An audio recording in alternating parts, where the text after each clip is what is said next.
Hello people, welcome to my channel. 6 months plus బేబీస్కి healthy palak khichdi ఎలా prepare చేయాలో ఈ వీడియోలో చూసేద్దాం. ఫస్ట్ అయితే రైస్ అండ్ పెసరపప్పు అయితే సేమ్ క్వాంటిటీలో 1/2 hour అయితే నానబెట్టుకోవాలి.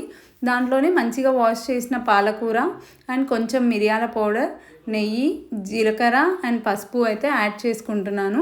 ఇవన్నీ మంచిగా కుక్ అయ్యే వరకు ఒక 5-6 విజిల్స్ వరకు అయితే పెట్టేసుకోవాలి. అవి మంచిగా కూల్ అయిన తర్వాత 1+ years బేబీస్కి అయితే కొంచెం సాల్ట్ యాడ్ చేసుకోవచ్చు. 1 year బిలో బేబీస్కి సాల్ట్ ఇగ్నోర్ చేయండి. ఇలా మంచిగా మ్యాష్ చేసుకున్న తర్వాత బేబీస్కి ఫీడ్ చేస్తే చాలా మంచిది.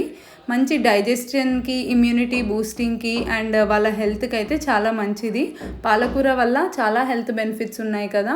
సో మీ బేబీస్కి కూడా ఇలా ట్రై చేసి చూడండి.